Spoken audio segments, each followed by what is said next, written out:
Dude, awesome to see you racing some moto, man. It's cool to see you. And again, thank you for taking the time to talk for a couple minutes this morning. Yeah, no worries. It's been pretty fun. So hopefully we can get a little bit better. That'd be nice. But I got a lot of experience to gain in the short time. So totally. First off, what are you up to today? Are you obviously probably not riding, so recovering today? What's going on? Yeah, I just got up pretty early and did some stretching, but we just got back from a bike ride. We went out at like 8:30, so did a little hour Alden's morning loop. So nice, good stuff. Are you down at Alden's right now, training and riding down there? Yeah, I'm down here. I'm actually renting Coop's. Coop just moved to a new house, and I'm renting his old house right now. So nice. Got the family down here. They're not here right now, so they went back home after High Point, but they'll be back down next week. So super cool. First off, I wanted to ask, like, how long have you had the goal of racing the nationals? And was this something that you were thinking about when you were racing GNCC? Was it something that you've always wanted to do, or did it come up recently? What was that like? Yeah, I've always just wanted to, I've been trying to do it for a while, as far as just, do a couple every year, but it just, I got humbled pretty fast when I first started trying to do them, or do a couple. I think back in 2010 was when I first tried, and then I tried in 2010, 2011, that Red Bud, then at Steel City. And I basically just had my off-road bike at the time, and that was a big mistake, but I was young and just wanted to do it and try to get out there and have some fun. I always rode motocross and liked it, but yeah, it's a lot easier watching it on TV and be like, I think I can do that or whatever. Then you get out there and it's like, it's a whole different ball game. But so, I got humbled pretty fast when I first tried, but I just kept chipping away at it. And, over the years, because I can't really focus on it all the time. Well, I couldn't focus on it all the time when I was racing off-road, because that was my job and what I was paid to do. So I just tried to go along, chip away at it and get better and more comfortable. And then we finally got, some moto stuff on the off-road bike, and got a little bit better. And then, things progressed, and I started coming down here to Alden's, and I think 16, and I wanted to do a couple that year. And I got down here and he's like, yeah, no way, mate. So it took me a few years to talk him into it, and I got better and I've progressed, and now I can go out there and not make a complete fool out of myself. So no, that's cool. I knew you raced in 2018, but I didn't know you raced 2010 and 11. So were you riding for KTM and factory KTM then, or was it a support KTM program, or where were you at then? No, I didn't. I just kind of went on my own. So I was on my factory off-road bike. So, okay. But yeah, I didn't race. I didn't qualify either time. I think I crashed out of Red Bud, and then we had some problems at Steel City the second time I tried it. I had an injector issue, and then I think I broke my link. I cracked my linkage in half in qualifying. So the first two goes weren't very successful. And then, it took me, then I started going to outings in 2016. So, and obviously there's not any off-road to ride there. So it was always moto or whatever, but I always went there during my break. So in GNCC, there's like a 2-month break, and I use it as kind of like a boot camp and just to get better in the woods and stay fresh. But I got better at motocross too while I was there. So, but it was a slow, long process to 16, it took me 3 years for him to like okay me to go race. And I think Tickle was got in trouble that year there. So there was a bike available, and I was able to do Unadilla. I was supposed to do all 3 of them, but I crashed in that second moto at Unadilla, and I hurt my shoulder, which ended up being kind of a blessing in disguise there, because if I wouldn't have hurt it there, I probably would have hurt it the year after that.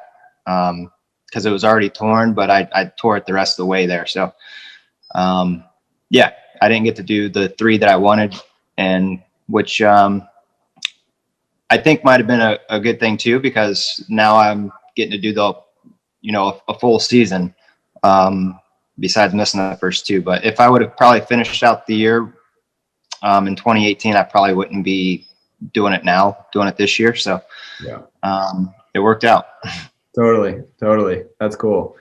So you've always had that in the back of your mind, and then I guess what riding moto, obviously, I could see how that would help you with speed for GNCC and up in the intensity and stuff like that. And then where do you think your strengths, and maybe even where you think your strengths are now for moto, and where do you think are some areas that are challenging for you? Like you mentioned in the press release, KTM sent out that it was gnarly jumping and battling with guys everywhere, hitting jumps with ruts on them, stuff like that. What are your strengths and kind of weaknesses right now with your background? I don't think that I have too many strengths just yet for moto, but we're working on it. Obviously, if it is sloppy and muddy, that would be my strength. I'm just kind of used to those conditions, and I just kind of go the same speed. That's what I need to work on. I need to work on getting a little bit faster and more comfortable in the dry and kind of sending it into the ruts. And I'm just so used to always, not being super flashy or super fast, just kind of consistent and the same speed the whole time, no matter what the condition is. So, but yeah, the biggest thing for me is the intensity a little bit, and just, learning how to ride like right on somebody or right beside of people. And, you got 2 or 3 guys around you, and it's, I found myself this weekend, like kind of backing off, and then like a guy would get by me, or, I just need to get more comfortable surrounding myself with all those guys. And the second moto was tough because I went down in the first turn and I was way back there, and you just kind of get swallowed up, it feels like. And I made some pretty quick moves to get up into the mid-20s on the first couple of laps, but I kind of blew myself up, and I got super tight just because I was overriding the bike and the track, and I was a bit nervous and wasn't comfortable in the group of guys that I was. So I kind of locked up. Like I wanted to go a little bit better in the second one there, like halfway in, but I couldn't make it happen. When you get a little bit tight and the track's rough and gnarly, and it's just hard to go. Like I felt like I had a little bit more in the tank to make a push, but those guys were, everybody in the side of the top 20 is going pretty fast. So if you're 5-6 seconds down, it's and you're only just close to their speed, it's really hard to catch them unless you can hang it out there. So I just need to be more comfortable in general. The GNCC, can you just explain to the people watching this video what the difference is between the two, and how a guy who can go so intense and so gnarly through the trees for 3 hours can get tired doing 30 minutes on a track? The biggest thing is just, like I said, just being comfortable in the environment. So, when you're not used to something, it's a lot harder. You're exerting yourself in a way that you're not used to. So you're going to blow up and get tight and kind of somewhat fade. I would say fade, but I'm just, it's a whole different ball game. It's like trying to take a sprinter or, a long distance runner and turn them into a sprinter. Like it's damn near impossible, but you can take a sprinter and turn them into an endurance athlete. So totally. But it's tough. Like I'm going the wrong direction for my age and career path, but I'm having a good time. I wanted to do it for many years and just give it a shot. I don't want to look back in life and have any regrets of, I've made it this far racing motorcycles, and I want to,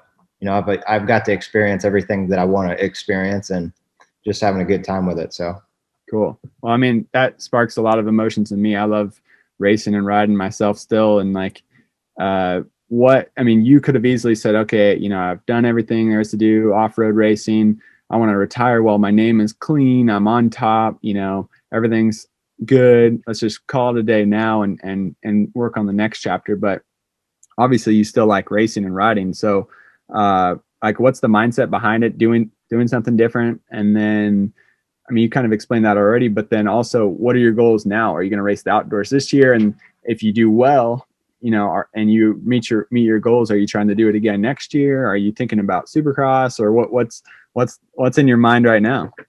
Yeah, no, this is like a bucket list item. And, you know, Kate, yeah, there's very small, there would be, you know, it took a lot to get me on a factory bike on the motocross side anyways. You know, I'm not a guy that's going to go out and, you know, be battling for wins unless it's muddy as hell. So it's, you know, my off-road career has afforded me the opportunity to do this and made my name relevant enough to where KTM said, you know, would ride off on it to do this. So past this point, you know, my racing career is probably finished after this year. You know, this is my last year racing as a professional racer. So I'm just trying to soak it all up and have a good time. That's what I want to do. You know, my off-road career is done and over with right now.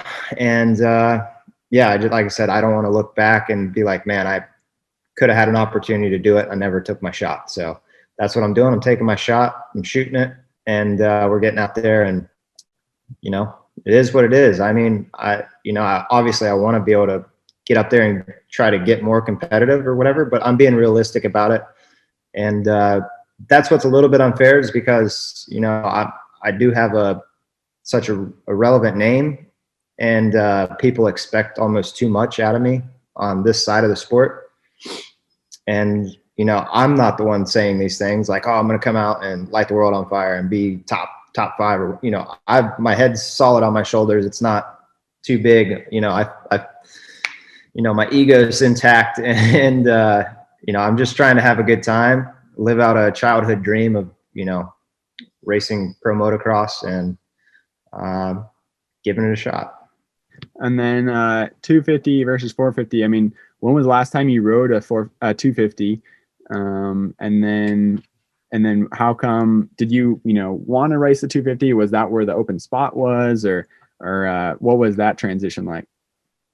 At first, when we started going about the whole thing, it was looking like there was a chance to maybe do 6 and 6, 6 on a 250 and 6 on a 450. And then we decided just to stick with one bike. And my whole theory was, so I did Unadilla in 18, and I got 6th in that first moto, and I was doing well in the second one. But I looked at the time, like overall, and granted, I would have had to ride a 250. But if I was in a 250 class, my time would have qualified me in the exact same spot on a 250. And then my overall first moto time would have won the moto in the 250 class. So, you know, I got a better, if the skies do open up and it's muddy, I got a better chance to get up there in the top 5 or top 3 on the 250 than I do in the 450 class. So yeah, that was kind of my theory behind it all. And I ride the bikes about the same speed. I might be a tad more consistent on the 450 because I'm not like an over rever, and, you know, I'm more, you know, smooth, kind of use the power and rely on it a little bit.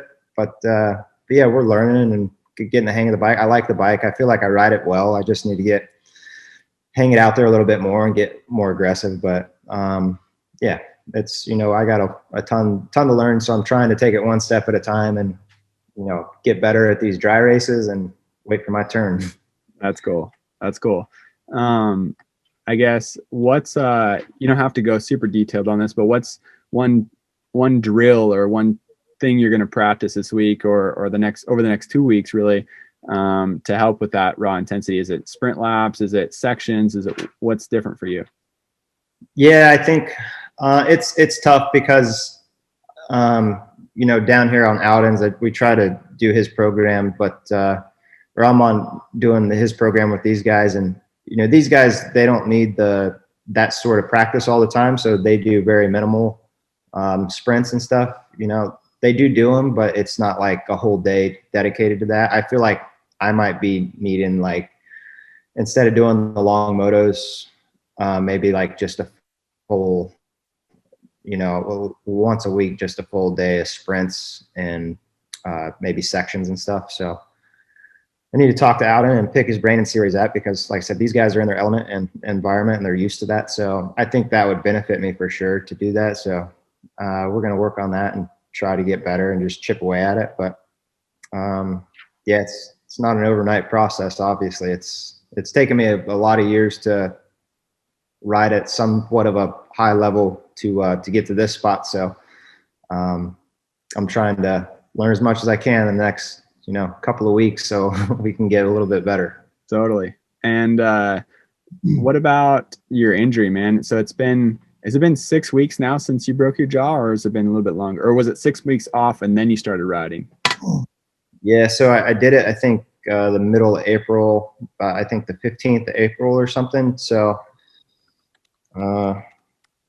yeah, about 2 months now. So about 8 weeks I broke it, and then I was off the bike for a little over 5 weeks. And yeah, it was tough. If it was up to the doctor, I would just now be starting to do anything. So yeah, they're a little bit pussified sometimes. Depends on which ones you go to. But yeah, what I broke, I can't really go to my guy I would normally go to. So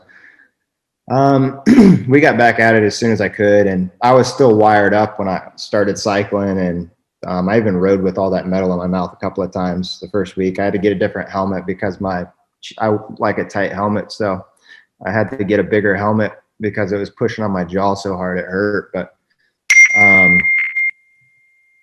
sorry, phone's ringing. But yeah, it was a long process there for a minute, and I was stressed about it because I was like, man, it was 3 weeks away from the opener, and I was like, this guy's telling me, you know, I can't ride for 8 weeks. And I was like, man, I've got this opportunity, and it's like my one shot, only opportunity. It's not going to come again. And I kind of blew it. So I was a little bit frustrated for a while, but once I started seeing I was getting better and able to get active and actually start eating too, my spirits kind of turned around, and I was able to actually pick up pretty fast from where I left off. I lost a lot. It took me a couple of weeks to kind of get back in the groove, but I would say I'm definitely ahead of where I was at when I got hurt. But yeah, it is what it is, and we're trying to get better. I've still got a lot of things I can get better on, and we lost some time, so we're trying to make up for that too. Totally. That's cool. And then I guess kind of got two more things to touch on. How's the experience been working with Roger and Ian Harrison and being in the truck with Cooper and Marv and Max? Has it been fun? Has it been cool? And I know you've ridden with Cooper before. Have you guys known each other for a while, or how's that atmosphere to be, you know, the top dog in GNCC now to come over to join the guys at KTM and to be at the nationals? Like what's that experience like for you? Yeah, it's been fun. I've been riding with Marv for a really long time down here. So I'm good friends with him and get along with him well. Him and Mathilde both. And then Coop, I've known him for a long time as well. And back when he was on Yamaha, we'd ride a lot together in North Carolina there. So yeah, it's kind of I've meshed well with everybody. I would say it's been fun. Like, I enjoy being around these guys, and you know, I feel like I'm in some way like in a bipartisan position because I'm not really competition, and you know, we all get along and mesh well together and have a good time and able to just kind of hang out and not really talk about racing when we're all the time. So totally. Yeah, it's a good experience, and you know, working with Ian's been good. He's you know, a super nice guy, one of the nicest humans I think I've ever met, and super positive. And Yeah, it's nice to have that guy like reassuring you, hey, just keep everything in check and just try your best. That's all we ask. So it's been nice. It's, you could have a team manager just like, I got 15th in the first moto, come in and be like, oh, that's not good enough or whatever. He was like, that was a great job for your first time. It was like cool, thanks. I needed to hear that. But Totally. I want to try to be better than that. But I was satisfied, but I was just kind of okay with it. So, but yeah, we'll try to pick away. Totally. And then what's it like driving into High Point, and you're just in a different realm. You've done it a couple times before, so you know what to expect. But are you nervous? Are you excited that you get to race your motorcycle? Are you questioning yourself like, man, I signed up for a big task here, or what's going on through your mind? Yeah, it's all the above on that. Super nervous. Questioning myself for sure. Like, as practicing is completely different from racing, and you get out there and you're like, man, can I really actually do this? And it's like, what am I doing? Like, practice didn't go that well for me. It was really quite struggling. So I think my fast lap came from my very second time around the track. The wheels on the ground the first lap, and the second lap, I just kind of sent everything, and it was my fastest lap. And every time I just was rushing everything and making mistakes, and I could not get a clean lap in to save my life. And I was just kind of floundering around. I was like, man, this might be a huge mistake today. But we got to turn it around for the motos, or the first moto, and I rode pretty good. But yeah, it's nervous and nerve wracking, and yeah, just need to work on being a little more patient and calm. So we'll yeah, first one's out of the way, so we'll try to take away all the positives. Totally. That's awesome. And then I feel like I have lots of things to ask you, but this is probably going to be the last question for today, if that's okay. So you've been working. So Thad Duvall has been been training with you and a few other GNCC guys. So have you and Thad? I mean, for as long as I can remember, you guys battled hard in GNCC, and so now he's training with you and working together a little bit, or at least towards the end of last year. What's that been like, and what's the relationship? Has it changed since you've been racing, or have you guys always been buddies, or where's that at? Yeah, so I've got that's kind of what I'm going to be moving into next year, hopefully, is try to create a facility like Alden has, but for the off-road side of things. And that actually approached me at the last race, GNCC last year, after the race, and was like, hey, he's like, what's it going to take to train with you guys this winter and next year? And I was like, yeah, it's all up to you. I was like, I'm not going to go out, and I don't want to have to go try and acquire guys. Like, I want them to be comfortable and come to me and want to do the program. And it's good. He's obviously, I think he sees, he's been really close, and I've been a little bit better. And, I think that played a big role into him wanting to do it. Just try to find that extra little bit, because he wasn't far off, and he's coming off an injury, and just wants to get back in shape and try to, get a championship, which, obviously this year it's kind of out of the question because he had that injury right after the first round, which was a huge bummer. He was in a really good spot. And I've got the Coastal Gas team too, with Ricky Russell and Ben Parsons and Johnny Gerard. So yeah, I've got some guys I'm training, trying to get my feet wet and figure that side out. It's been fun, and yeah, just moving that direction. It's a lot to manage this year. I'm wearing a few different hats, and rider, trainer, brand ambassador, and it's been hectic, but we'll rest when we're dead, I guess.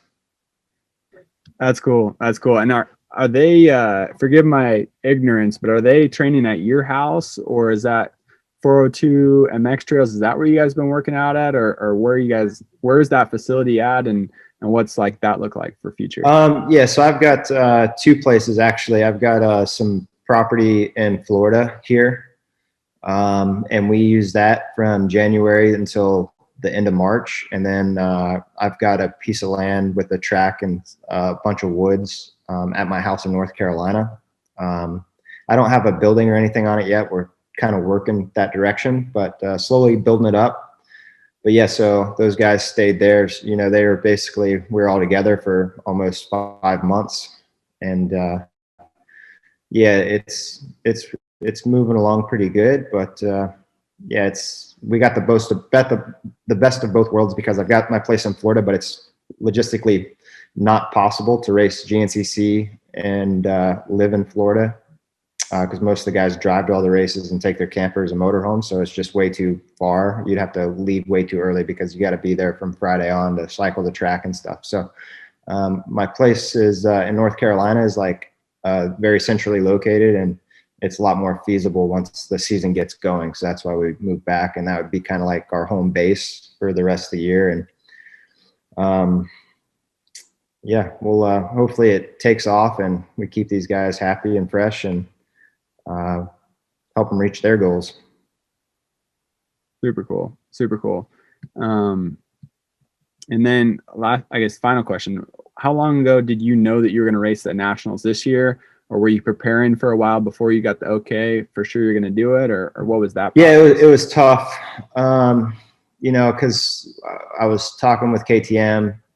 Obviously, the retirement thing was basically a year in advance. They knew what was going to happen. So, but throughout 2020, we were discussing obviously the training side of things, and I had mentioned that I'd really like to do a full year outdoors. And I pretty much, I knew at the end of last summer or the fall that it was going to happen, but we just had to figure out how to make it work and get the approval from Austria as well. And that's kind of what took forever. It kind of got lost in translation, what was going on. And that's why it was, you know, it wasn't really a secret to be kept that I was going to come and race nationals, but we were just waiting to go through the chain of command to approve everything. And it just took a lot longer. There's already plans in place, and I already had a bike and everything before it got approved by Austria. So that was the holdup. They can't make a press release and before, you know, everybody writes off on it and gives the okay. So that's why it wasn't until basically March of this year before anybody officially knew. But yeah, it was never meant to be a secret, like, oh, he's going to come and win and do all this. But we're just waiting to hear from the right people to actually sign off on it. So